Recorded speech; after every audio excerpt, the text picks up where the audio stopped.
So the next mesh we're going to paint is this tree frog, and you can see he's got a scene built up around him, basically for a render once we've finished. But all this clutter in the viewport is quite distracting, so what I'm going to do is I'm going to select all the items in the item list that aren't the frog and the branch that he's sitting on. I'm going to go to the Group tab and create a new group, and I'm going to call it Background Viz from Selected Items. And once that group's created, I'm going to right click on it, and where it says Members Visible, I'm going to turn them off. Now, those items are still going to render. As you can see, they still turn up in the render preview, but they're just not going to distract us in the viewport. There's another thing you can do, because there's also a new background item shading mode in 601. So where it tells you your advanced OpenGL shading mode here on the top left of the viewport, if you right click here, shade options, inactive meshes, you can see there's several options: wireframe, flat shade, same as active, and a new option which is invisible. And what that means is that anything that's not selected in your item list is not visible in your viewport. There's a new pie menu as well on Control 6, which gives you access to all these options. So I've just set it back to same as active items so we can see the branch again. Also, you can see that our frog is posed. His head's got a slight tilt, and his legs and arms aren't symmetrical. This pose is controlled actually by this morph map here, but obviously when we're painting we want that off. But it's very simple. If you hit the O key and just make sure that Enable Deformers is off, and it should also tell you here in the bottom right of your viewport. So it means that the mesh is now symmetrical for painting purposes, but again when we go to render, it will retain that pose which is stored in the morph map, because deformers will be on in the render. If I switch to the Paint tab and zoom in on the model, you can see that the subdivisions look a little bit crude, and there's a reason for that. Basically, I've got this subdivided as Catmull-Clark subdivision, and the render level is set to 4, but the viewport subdivision level is just set to 1. And that's really just to make navigation faster. But if I temporarily switch it back up to 4 in the viewport, when it smooths out, just needs a second or two to think, you can see that everything suddenly looks a lot smoother. But the drawback is navigation is much slower, and once we have multiple high-res maps on this mesh, it's gonna really slow down. So just for the sake of speed, I set the viewport subdivision level to 1, so then I can really zip around the model really quickly. So before we can start painting, we need to set up just a couple of little things. I've created an item mask for the frog to keep all the materials in, and it's got the displacement map already created in there. I've set up a very basic material. It's just got a few properties, but we're going to tweak it as we go along. For the time being, I've just got Conserve Energy on, Fresnel 100%, and Match Specular on, and set the displacement height and bump map height. And the next thing I've done is I've created a blank PNG for our first diffuse colour layer, and that's a completely transparent PNG at 4096 pixels. And with those few things set up, we're ready to start painting. So before I get started with the actual painting, I've got some reference that I've got open. This is a digital painting I did about 10 years ago that I'm using as my main reference, although I'm not going to stick to it all that closely. I've also got a Google image search open, and I'm not using any one of these images in particular, but I just find it useful to have this bunch of images open just to help me really with the realism, and it's just something to look at for ideas basically. So before we get started, just make sure I've got my my texture layer selected in the shader tree, and then I'm going to select the airbrush tool with a soft tip and choose a nice sort of yellowy green colour, fairly saturated, but take the brightness down a touch, make sure it's not too yellow. Green can sometimes be a tricky colour to use. I'm going to set the symmetry on the X and drag out a brush size. Now it's really good that Modo lets you paint with symmetry, so basically when you paint on one side of the model, as you can see, it updates on the other.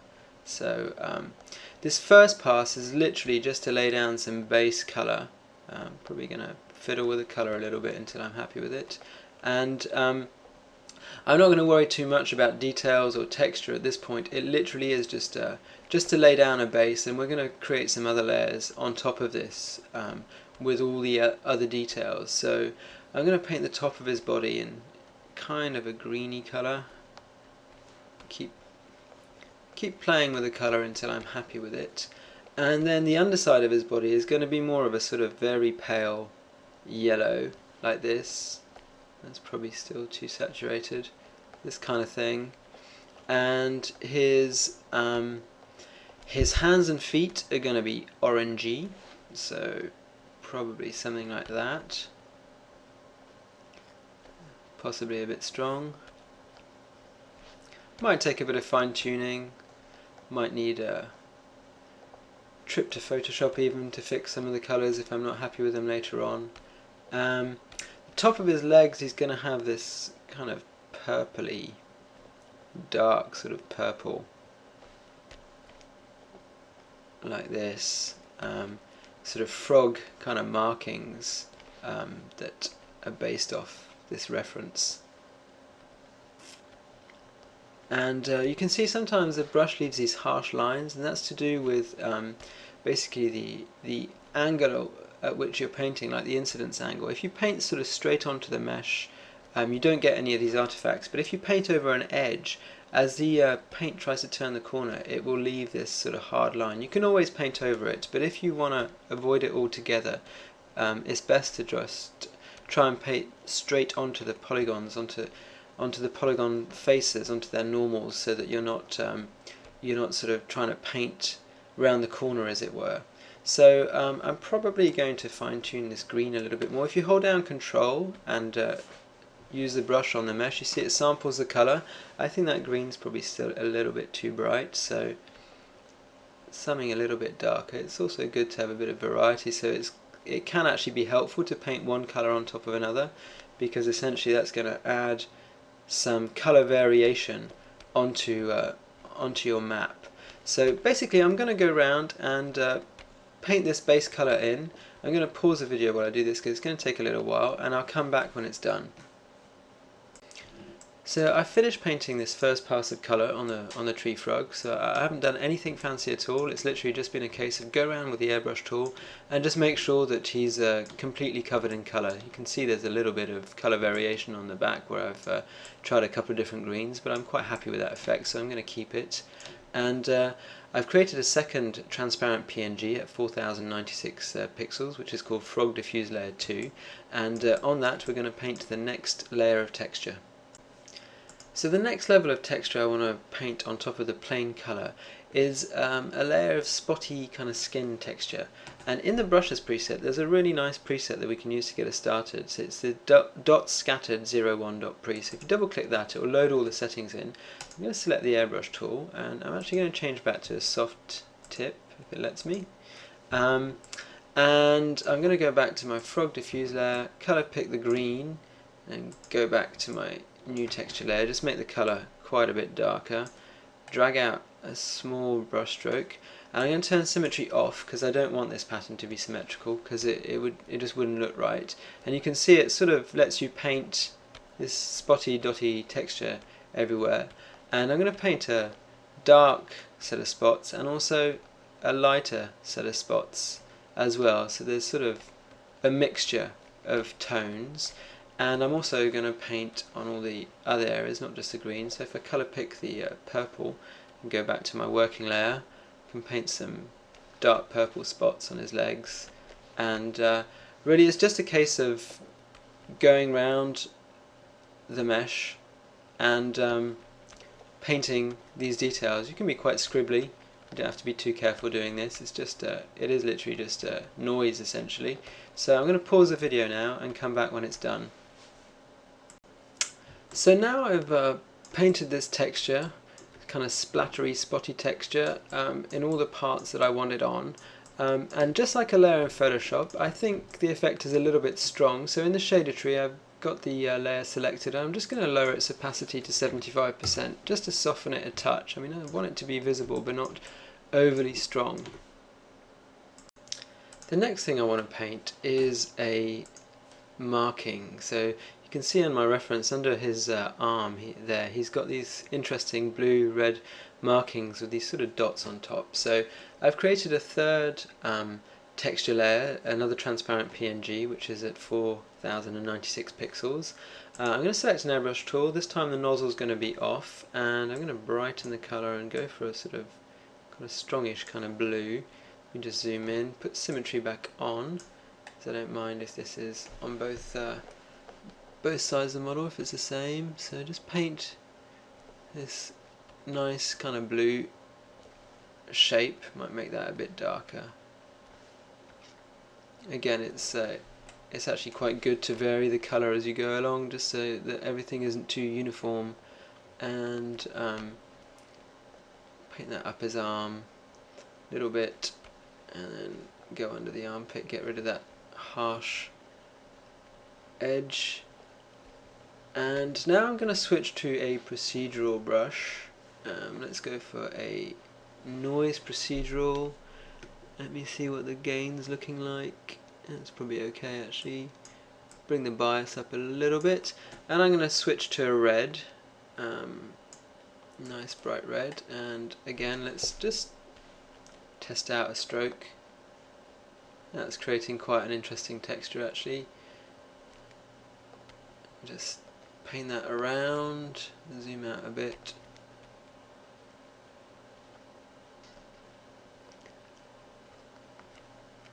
And I'm going to switch back to the soft airbrush just to fill in just in parts so that it doesn't look too much like a CG procedural. It's really just the edges that I want to break up. And another thing I can do is use the eraser, with the procedural, and then cut back in. So that also creates some variation. It's starting to look quite sort of skin-like. I think that's looking quite good. I might just erase here so some of the blue shows up. It's creating the feeling of dots as well, which we're gonna add some dots to this anyway. So I think that looks quite good. I'm going to go back to the regular airbrush, and I'm going to choose a very pale sort of yellowy white colour. Go for a really small brush size, and just paint in some of these dots. And just like on the barrel, the idea is not to space them out too evenly, just to have clusters of dots so that they look nice and random. And obviously it's a good idea to vary the size, so zooming in and out helps you to vary the size, because the more you zoom in, the smaller your brush will be in relation to the actual mesh. So you can zoom in and out while you paint to vary your brush size.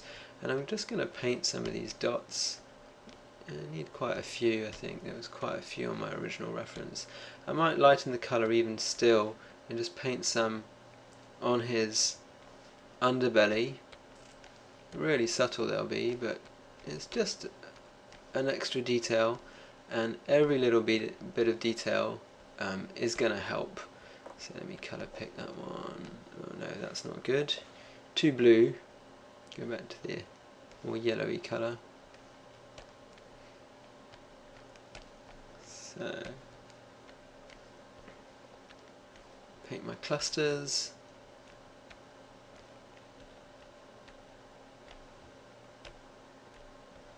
And make sure I'm not making lines. So make sure everything, all the patterns are broken up and as random as possible. So I think that's actually looking quite good. Might paint a couple more slightly paler ones.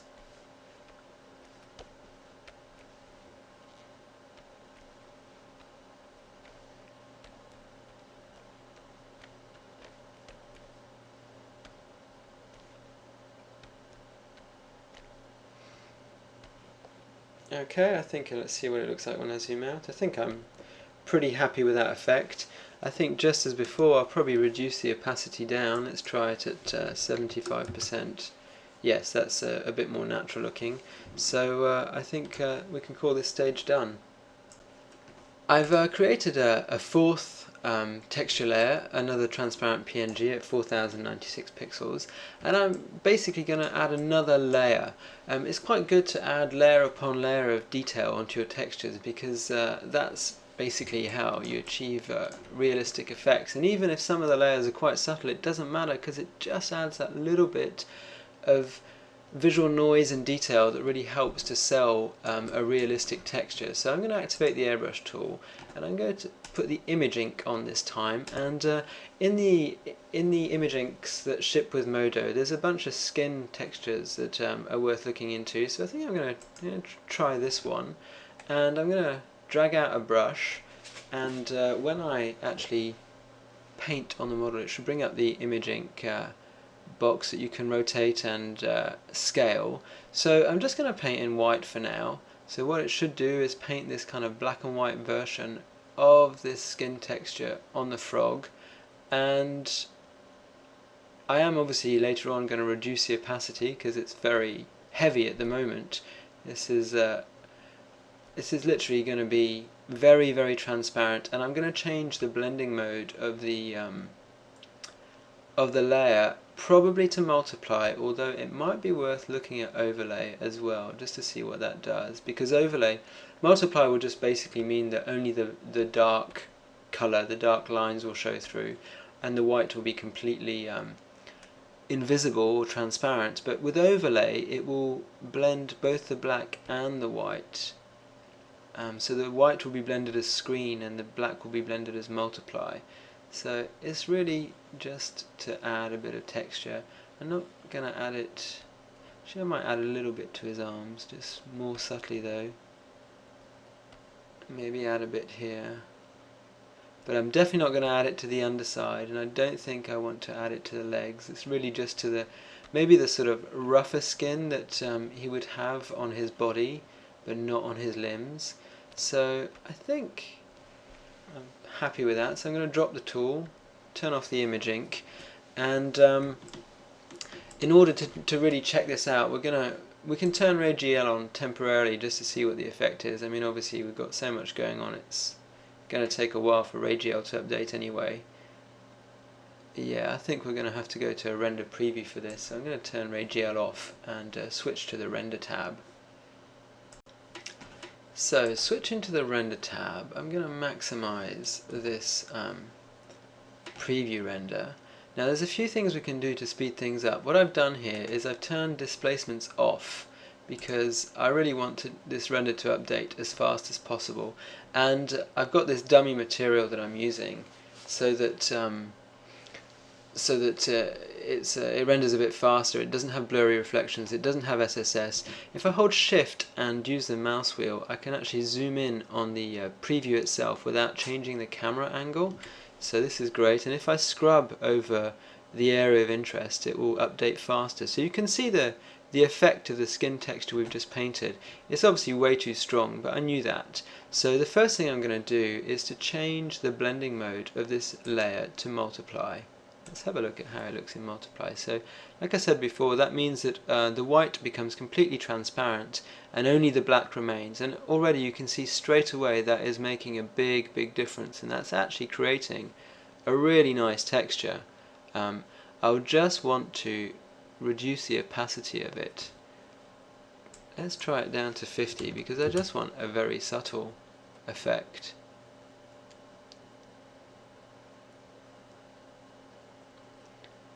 And I think that is looking pretty good at 50.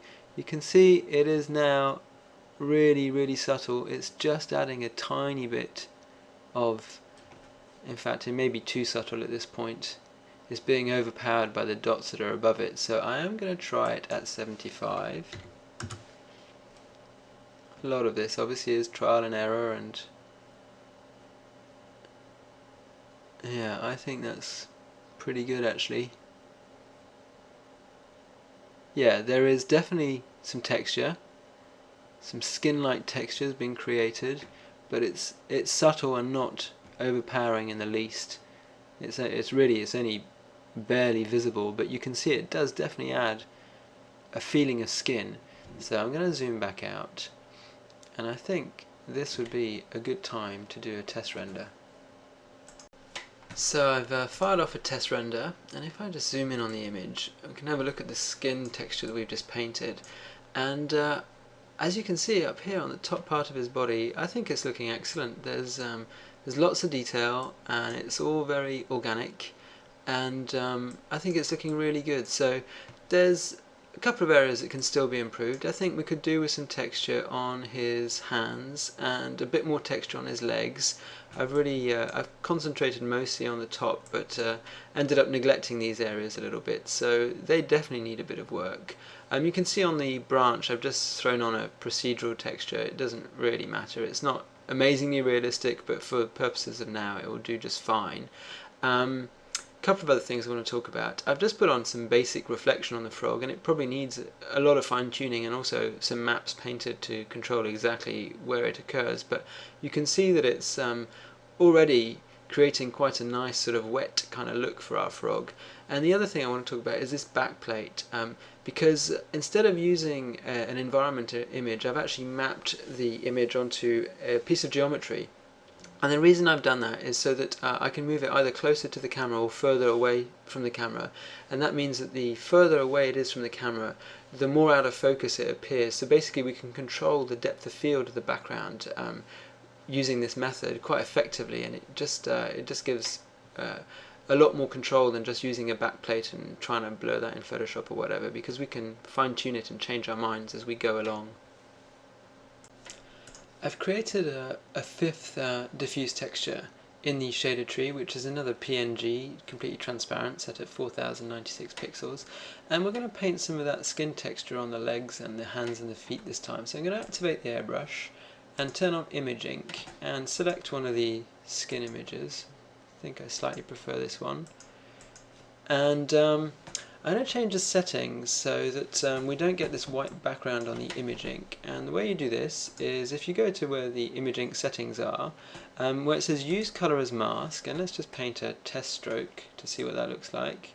Okay, well that's more or less right. I think we just need to invert the mask. So there's invert mask checkbox here, and now I'm going to start painting with black. So now you can see that we're not painting black and white like we did on the back. We're literally just painting through the image using the black as a well, it's actually the white as a mask. And I'm just going to go around the legs and the hands and feet and just paint in some of this this skin texture. So it's going to take a little while, so I am going to pause the video while I do this and come back when I finish. But you can see I'm not doing anything too fancy. It's just the same kind of stuff that we've done before.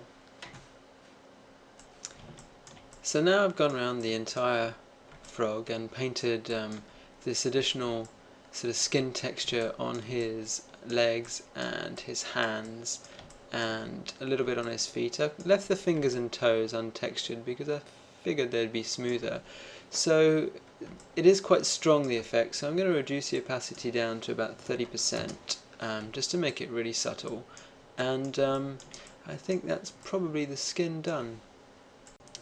So now the skin texture is painted, we're going to tackle the eyes, and the way we're going to approach the eyes is slightly different. We're not actually going to paint a texture here, we're going to paint a mask, and the reason is I need the eye material to be completely different to the material from the skin. It's going to be much shinier, it's going to be more translucent, it's just got completely different material properties.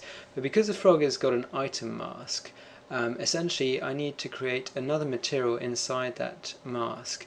And rather than assign polys, and I'll show you why, if I put the wireframe on, you can see that the polygons don't really respect the boundaries of where the eye is. So I am going to have to paint a mask to define where that material is. So I've created a white JPEG, which for the time being is set to diffuse color, and it's at 4096 pixels like all the other maps we've made so far, and it's just going to be a case of painting a black mask onto this white image in order to define the boundaries of this material. So I've got a paintbrush with a hard tip, and I'm going to set my color to black, and I am going to drag out a brush and basically make sure symmetry's on, so I'm painting on both sides, and just very carefully go around the boundaries of the eye and paint a mask.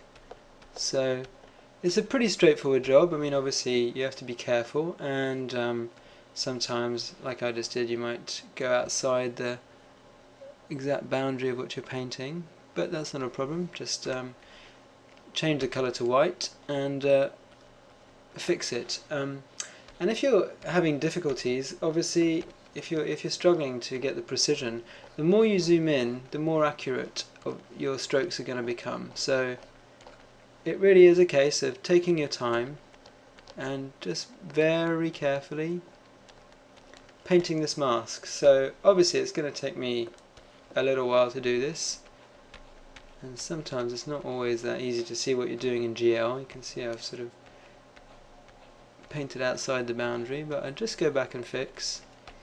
And you know, it could take 20 minutes, half an hour to do a really good job of this mask. And if that's the case, well, that's the case. It's just a simple matter of getting on with it and trying to make it as good as we possibly can. So I'm going to pause the video and come back when the mask is painted. So I've finished painting the mask that's going to mask out the eye material. If I just zoom in, you can see it's a little bit wobbly here, but that's because of our viewport subdivision level. If we go to the mesh properties, you remember that we're using Catmull-Clark subdivision. The render level is 4, but the viewport level is only 1. So if I bring the viewport level up to 4, you should see that once it updates, which is going to take a few seconds, everything's going to smooth out. There it is. And I actually had to do some of the final bits of painting and touch up at this subdivision level just so that I had the necessary accuracy. So it was a little bit slow painting it at those points, but it was necessary. But now that's done, I'm going to set the viewport subdivision level back to 1, and now we can zip around the model once more. And what I need to do is to insert a new material. So we've got our frog item mask, and our new material is going to have to go above all these diffuse layers that we painted for the skin, but below the mask for the eye. So I'm going to go to add layer, material, and just drag it below that mask. You can see the displacements disappeared, but that's probably because the settings don't match the previous materials. If I just go and check what they were before, it was set at 30mm before, and obviously now it's set to only 1, so I'm just going to update that to 30mm, and the displacement now reappears. And what I need to do is to grab these two, this material and the mask, and hit Ctrl G to create a new group, and we're going to call this group Eyes. So eyes, there we go. And from this point we can start defining the material for our eyes. So now that we've created our new material and the group for it to go in, I'm going to switch to the render tab, and just going to make sure displacements are off in the preview render just so it updates nice and quickly, and I'm going to maximize this render preview.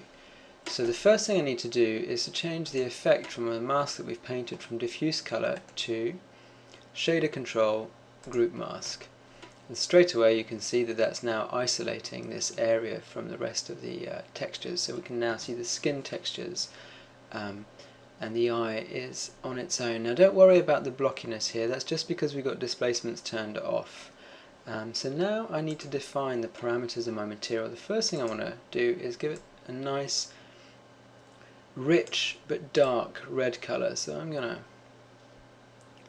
get down something like that. Might take a final bit of blue out. That looks like a nice deep rich colour, and I'm going to turn conserve energy on and match specular on because these will give much more accurate reflections. I'm going to turn the specular amount down to 5 and the Fresnel up to 100, and that should give the appearance of sort of glossy wetness that I'm looking for. Again, don't worry about the artifacting, that's just because we've got displacements off. I'm not going to have blurry reflection in this material because I want nice crisp reflections. I'm going to turn the bump down to 0, and I'm going to turn the subsurface amount up to 70. Leave the scattering distance at 5mm, but I'm going to change the maximum depth to 20mm. And as before, I'm going to open a schematic view, so go to Layout, Palettes, Schematic, and I'm just going to quickly highlight the subsurface so I can find it in the channels. So grab the subsurface RGB and drag that into the schematic view, and then just go and look for the diffuse RGB, drag that into the schematic view, and then right click to separate them. And just as before, we're just going to drag to connect the RGB values from the diffuse channel to the subsurface channel. And now when I close the schematic view, you can see we've got this really rich red coming from the subsurface scattering. So that's the first pass of our material. Now before I paint any maps on the eye, I'm just going to make a couple of little changes. I'm going to turn the diffuse amount down to 50%. Shouldn't make that much difference, but it's just going to make it a little bit darker. Some of the diffuse is being taken away with the conserve energy and the specular and subsurface anyway.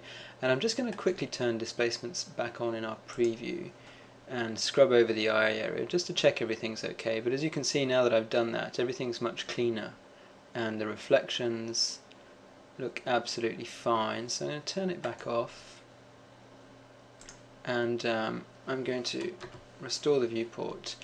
And the next thing I need to do is to paint a map for the pupil, and we'll need a map for some detail around the eye, and maybe a bit of shadow inside the mouth would be good as well. I've gone ahead and created a new transparent PNG and added that as a diffuse colour layer in the eyes group in our frog item. And this is actually an 8K map, which means it's 8,192 pixels wide. And the reason I've created such a high-res map is I want to paint the pupils, and so I want this detail to be really crisp and sharp. Now you can see in GL that our red eye material is taking over the entire frog, and that makes it a little bit hard to see what's going on. So I'm just going to quickly add a dummy material on top of it, just to override what I paint. It just makes it easier to see what I'm doing. Just increase the displacement so that's visible. And what I'm going to do is just paint a long sort of slit of a pupil. So I'm going to select a paintbrush with a hard tip, set the colour to black, and just draw out a small brush size. And I'm going to zoom right in and just paint, it takes a second to initialize, just paint this long slit.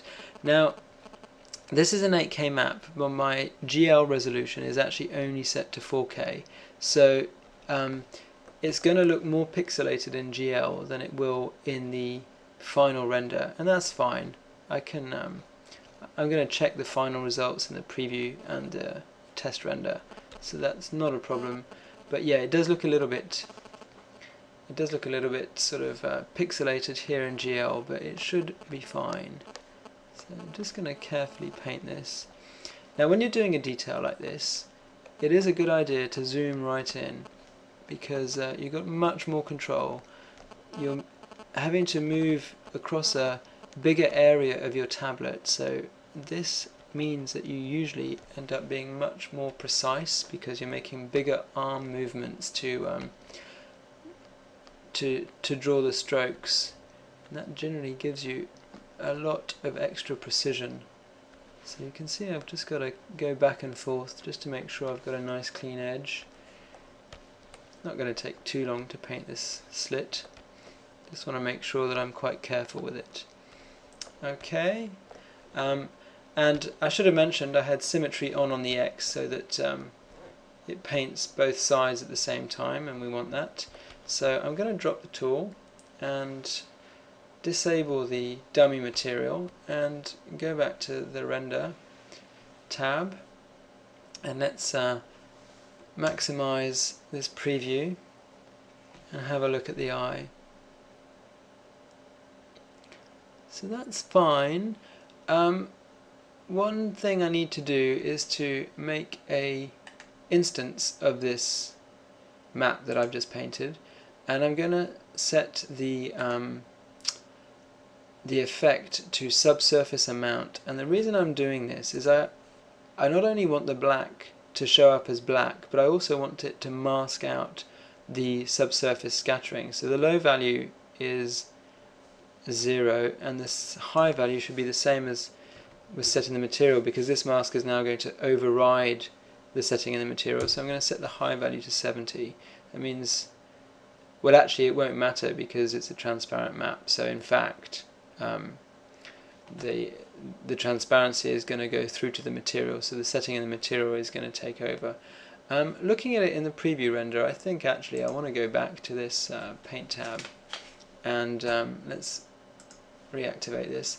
I think that the slit is too fine.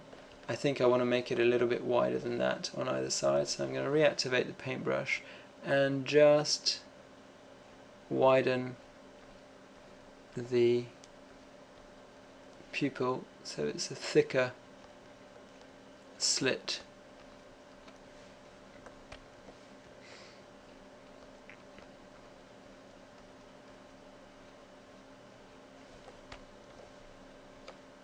Slightly happier with that effect, otherwise it was just getting lost really.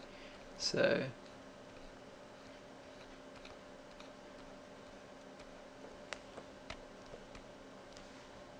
get the eraser, just clean up the end here.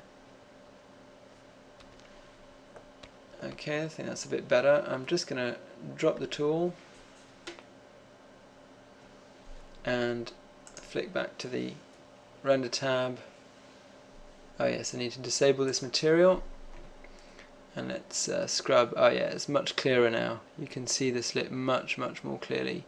I think maybe it would be good to mask out the reflection as well as the subsurface, just so that we can see that black slit more clearly. So I'm going to do that. I'm going to create an instance of the diffuse color again, and I'm going to set the effect in basic channel to reflection amount.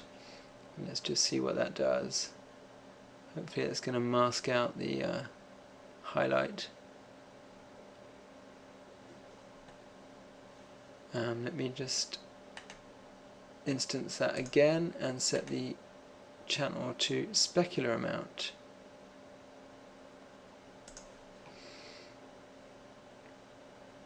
Right, yes, now we've got a really black slit against the red of the eye. Now I actually think it could still be a little wider, so let's go back to the paint tab one final time and select the paintbrush. So symmetry's on, color's black. I'm just gonna... You can see actually that when I start painting it pixelates. So the preview is actually slightly better quality before I lay down my brush strokes, which is interesting. Okay, just get my eraser, paint a bit there, and get my eraser and clean up end. So this detail is no different really to any other that you paint. It obviously requires quite a bit of care. I mean, sometimes when you're painting you know, sort of noise or surface noise or the skin kind of textures, you can scribble a bit, but obviously sometimes you do need to paint with care and just be patient and take your time just in order to do a good job. But it's not that difficult. There's not a lot of skill. You just have to take your time and do it slowly. I think that's going to be good. Let's drop the tool, disable our dummy material, go back to the render tab, the render preview, let's scrub over this eye. Yeah, I think that's looking great. So I'm going to let the I'm going to pause the video while this preview cleans up. I've created one final diffuse color texture, another transparent PNG at 4096 pixels wide. And this is going to be to add some detail, basically some dark rings around his eye, and also just a very faint shadow inside his mouth, just to make the line of the mouth clearer. So I'm going to go back to my paint tab.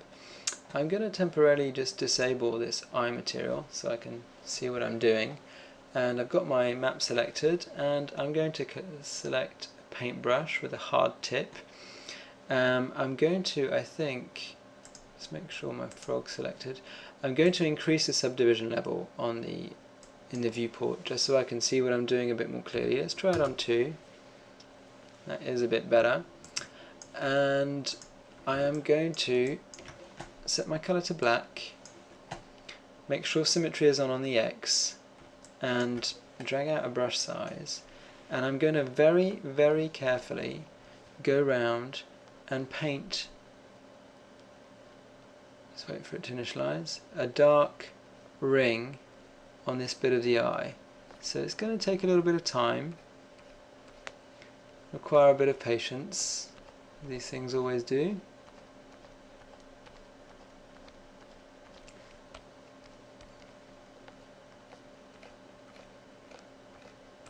So I think, just to spare you having to watch me painstakingly paint this, I'm going to pause the video and as usual come back when it's done.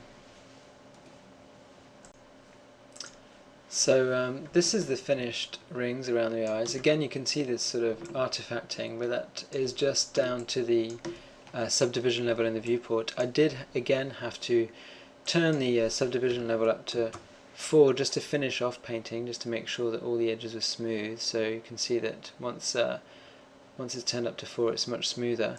So the next thing we need to do is to paint the shadow inside the mouth, and what I'm going to do here is select an airbrush with a softer tip, again with the black colour, and I'm going to zoom right in and draw out a very small brush. Again, make sure symmetry is on the X, and I'm just going to paint a very, and this is a really faint line, soft faint line just inside the mouth, just to sort of put a bit of shadow in there. It's really to boost the shadow and to make the line really obvious, so that in the final render the frog will have a very definite mouth. So as usual, it's just a case of being careful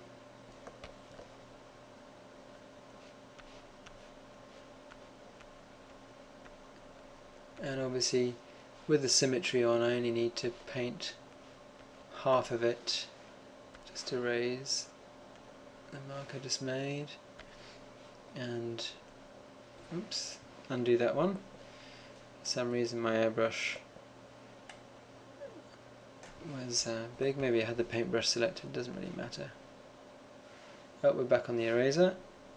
Erase that. Hope this isn't too painful for you to watch. And my brush size, problem again, drag out a tiny brush,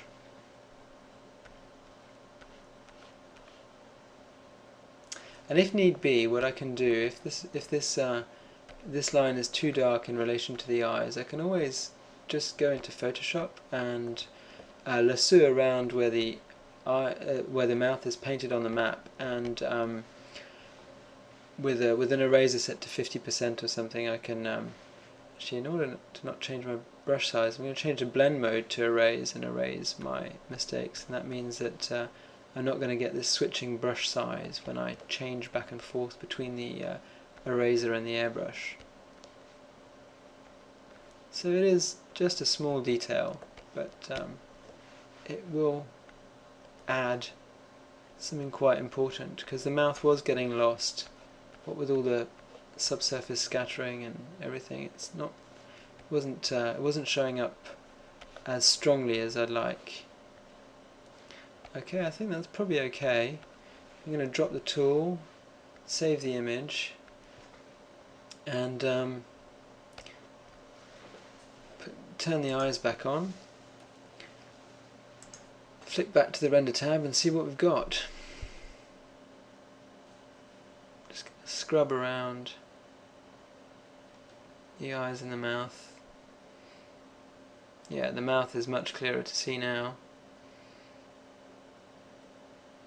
I probably will reduce the opacity of this map in Photoshop, but I think the inside of the eye also needs some extra, so that this dark ring could extend inside of the eye. So the way I'm going to do that is paint back on our original map that we painted the pupils on. So I'm going to switch back to the paint tab, and I'm going to turn my dummy material back on the eye so I can see what I'm doing more clearly. And I've got my eye diffuse colour, which the pupil is painted on, got that map selected, so I'm going to get paintbrush with a hard tip and make sure symmetry is on the X, and I'm essentially just going to extend this black line into the eye, so that's going to paint diffuse colour, and because we've got all these instance maps above it in the shader tree, it's also going to reduce the subsurface scattering in that area and make it less shiny. So by doing this, I'm essentially making the ring a bit thicker and bringing it into the material that the shiny material of the eye itself. So as usual, it's going to take a little bit of time to do this, so while I painstakingly paint around, I'm going to pause the video so that it's not too boring for you. So I'm just finishing off painting this stripe. I've got my viewport subdivision level set to 4, and I'm really just adding the last final little touches just to make sure that everything is smooth and straight. And as you can see, hopefully, performance is a little bit slower. It's still manageable. I wouldn't want to paint like this all the time, but just to do the finishing touches, the last little details, it is okay. So I think that's looking fine. So I'm going to turn the subdivision level back to 1, and I'm going to remove the dummy material, drop my tool and go into the render tab, scrub over the eye. Yeah, I think that's looking great actually. We've got a nice extension into the eye of the of that black ring, and I'm just going to go to that diffuse layer that has the mouth and the outer part of the black ring, and I think I'm tempted to just reduce the opacity. Let's try it to 70% just to see how that looks. Try 80.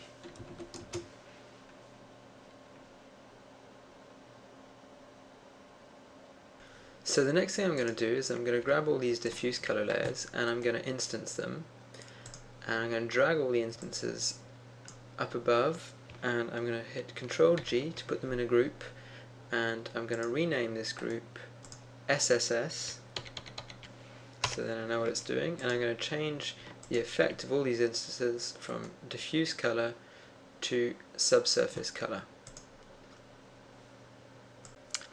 I've done a test render and it's looking pretty good. The only thing that I think I'm going to change is that the texture I painted on the legs and the hands and arms is not really visible, so I'm just going to draw out a render region and draw it around his legs and his arms, and go back to that layer, which was the 5th one. I'm going to increase the opacity to about 60% and fire up another render. So as you can see by the thumbnails at the bottom here, I've done a few test renders just trying different strengths on the opacity of the texture on the legs, and in the end I've settled for opacity of 80%. That gives me a little bit of visible detail, but it's not overpowering, and I think it's just right, basically just enough noise to be convincing.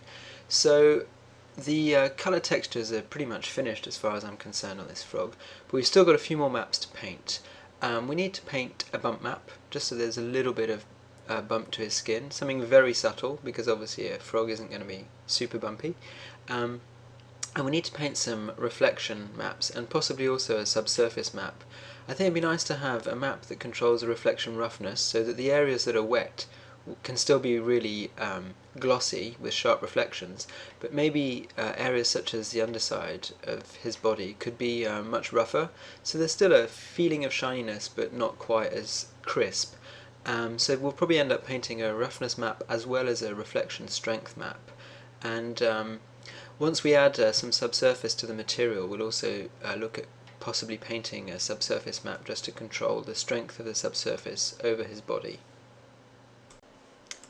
So I've created a new blank image map in the shader tree, and this is a 4096 wide JPEG with the colour set to white, and I'm going to use this in my bump map, so I've set its effect to bump. I'm just going to turn off the eyes material so that I can see my frog a little bit more clearly. And to paint the bump map, I'm going to use an airbrush with a procedural tip, and I'm going to make sure my colour is set to black. And I'm also going to have the nozzle on so that there's a little bit more randomness to my strokes. And what else am I going to do? Just make sure that the bias and gain are on their default settings, and I've scaled the noise to about 60%. Just going to drag a brush out and start painting. It takes a second for the brush to initialize. So you can see the bump effect in real time as I paint, which is quite useful. And you can see the noise is creating the kind of texture you might see on a frog. I'll probably tone it down once it's finished, but it's good to have it quite strong while I'm painting so I can see what I'm doing. But obviously I don't want him to look like a toad, I want him to look like a frog, so it is going to be very, very subtle in the end. And for the underside of his body, I'm going to switch back to this, turn the nozzle off and activate image ink and use one of the skins, probably this one. So let's drag out a brush, maybe increase the size of this, and set my colour to black, yeah, and just go and paint. Again, it's very strong. I'll need to, I'll probably actually reduce the opacity of my brush before I carry on. Paint more like that so it's more subtle, and I think I need to invert it, I need to invert that image. So let's see where I can do that. Oh right, I just need to, I had used colour as mask on, so I just need to, yeah, there we go. That's the effect I'm looking for. So I'm just going to go and fine tune this and paint it carefully, and I'll pause the video while I'm doing that and I'll be back when it's done. So here's my finished bump map. You can see it looks crazy strong in GL, but that's not a problem. I'm going to go back to the material and turn the bump amplitude. I'm just going to divide it by 10 for now, so it's like super subtle. And let's go into preview render, turn displacements off for the sake of speed, maximize this preview. Oh yeah, turn my eyes back on, and just scrub. Yeah, you can see the bump is there. You can see it's got a very fine bump on the frog. Hopefully that's the right level of subtlety. It'll probably need a test render before I am certain that I'm happy with it.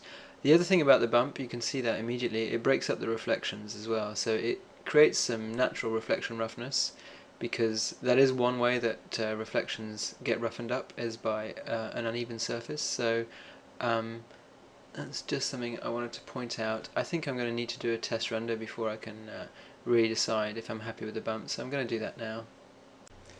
So this is the render of my new bump map, and I'm just going to zoom in to show.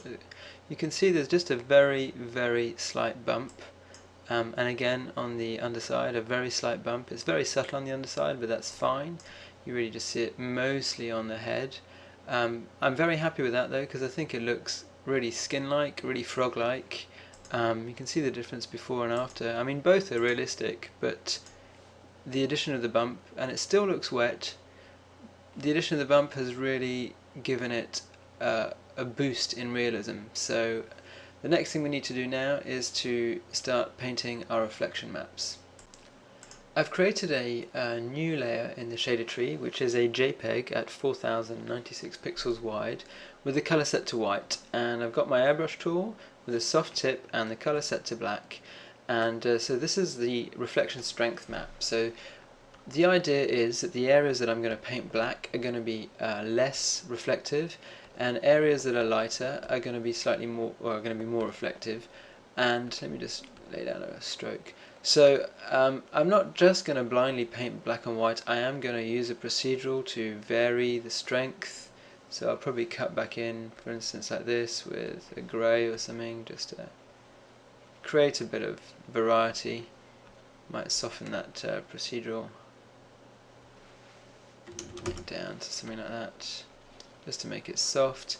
And I'll probably also paint a little bit of variation on the top of his body, just so that the reflections are broken up and not too even. So it's going to take a little while. I want to go around and do this fairly carefully, and I'm probably going to cut in and out and change things, and maybe change back to the airbrush tip and, you know, paint back in. I just want to create something fairly complex and organic, even though probably not going to see that much of it once it's rendered, because it is going to be very, very subtle. But I'm going to go around and paint this frog and pause the video, and I'll be back when it's done. So here is my completed reflection map. So you can see it's mostly actually just soft airbrush, and there's a bit of noise on his back. So the next thing I'm going to do is drop my tool, go into the render tab. Let's turn displacements off in our preview. So let me just maximize the preview. You can see that our reflections are really, really strong, because now the map is overriding the material settings. So we need to go into the texture layers and change the low and high values. Basically what's happening is that the low value, which is black, is 0 reflection, and the high value is 100% reflection.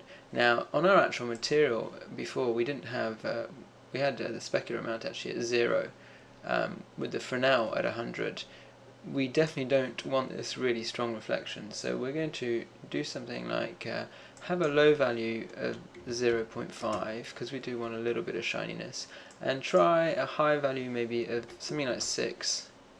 Straight away you can see we've got something much more believable. You turn the eyes back on,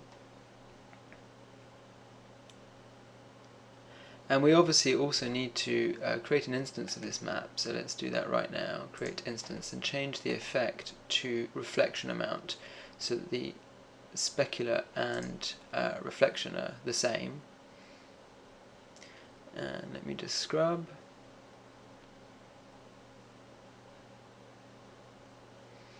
So this is probably looking good. I think it's going to need a test render in order to really test it out. So I'm going to go and do that now and come back to you.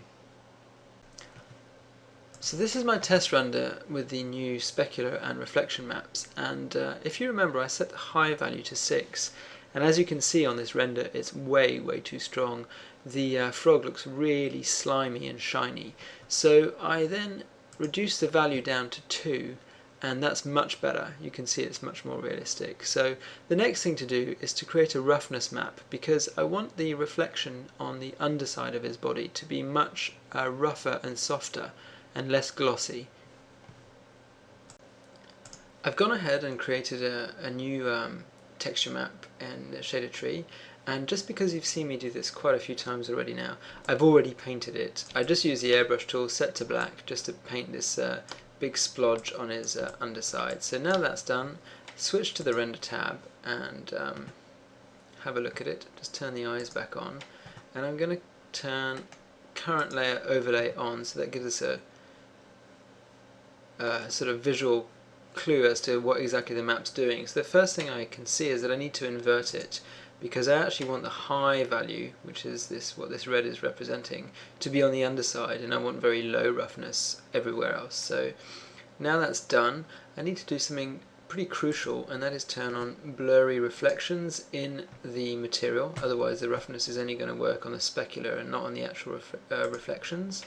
So now I've done that, I'm going to instance this material and set the effect to specular Fresnel, and I need to uninvert the instance, and I'm going to set the underside not to 0, but I'm going to try 30.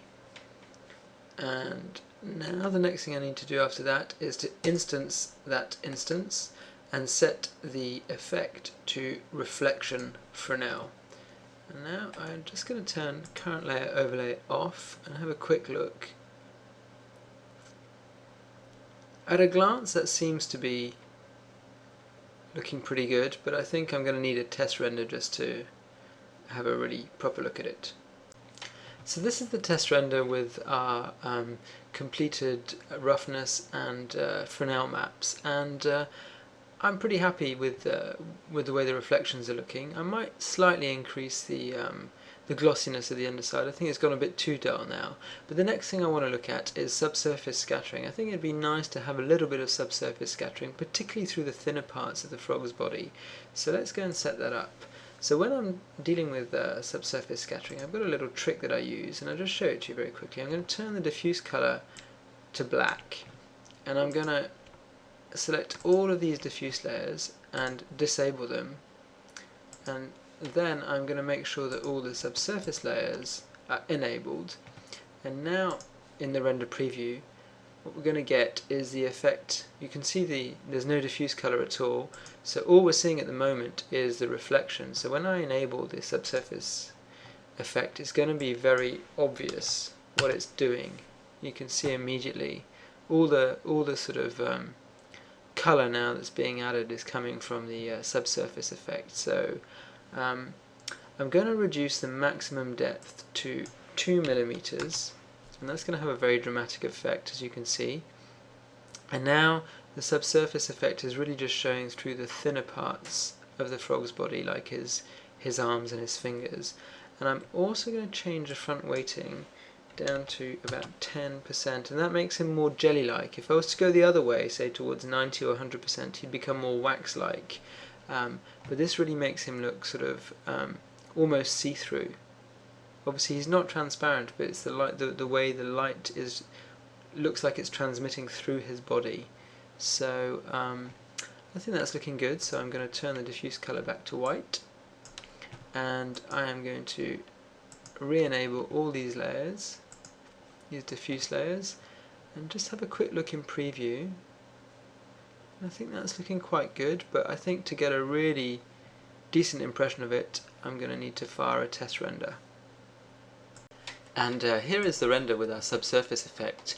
So if I just flick back to the previous render, you can see that particularly around his fingers and toes, and on his arm as well, there's a nice sort of glow that's been added by the subsurface scattering. And because the thickness parameter has modulated it, I don't think we need to paint a map for this one. So before we wrap up the project, I think the last thing we need to do is just bake down all these different layers into one map. I've created a final transparent PNG and placed it in the shader tree above these diffuse layers that we created earlier. And what I want to do is talk about the baking workflow.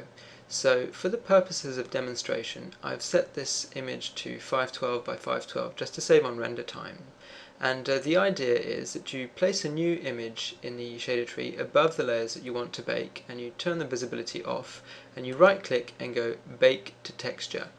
And what Modo will do is it will look down the shader tree in the same material, and any texture that is set to the same effect will get baked into this new texture. It will ignore any layers above it. But there is something important that you need to know, and that is that Modo needs to know what UV map to look for. So if you've left all your UV maps at their default name, which is just texture, there's a very good chance that the bake is going to fail.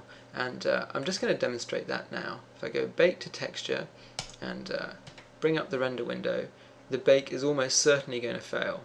You can see as it's baking that it's creating a completely blank texture. So I'm just going to pause the video while it finishes rendering.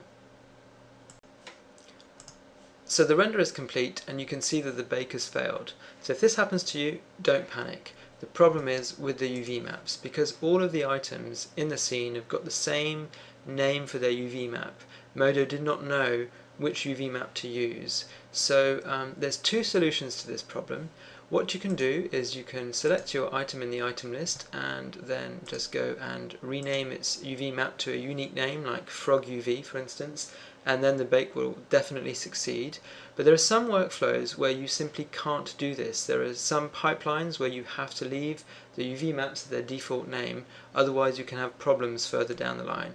So in this case what you need to do is to isolate your item in the item list. So first of all I'm going to have to go to the groups just to make this group visible again, because I can't isolate the visibility in the groups in this case. I need to do it in the item list. So if I turn off every other object in my item list so that the frog is isolated, and then I go back to my shader tree and locate the texture that I want to bake to, and I right click on it and go bake to texture.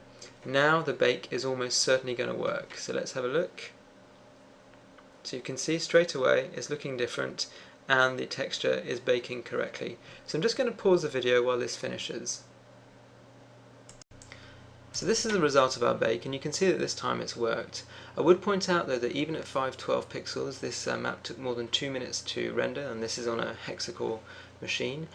So that means that a 1K map would take 8 minutes to render, a 2K map would take 32 minutes to render, and a 4K map would take more than 2 hours to render, and obviously an 8K map would take more than 8 hours to render. So if you are baking down very large maps, you need to sort of weigh up the trade-off between the convenience that you would gain, and in some cases, especially with procedurals and occlusion, the render time you would gain in your final render, and the time it takes to actually bake down those maps. So it's a decision you need to make based on each project.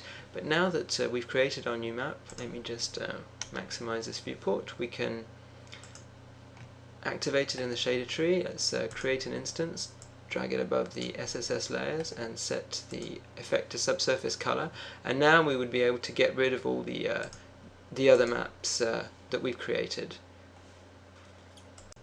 And that pretty much wraps up this project. So I hope you've learnt how to paint organic textures from scratch using pretty much just the paint tools in Modo. We've not really used any third-party or external applications in this project at all.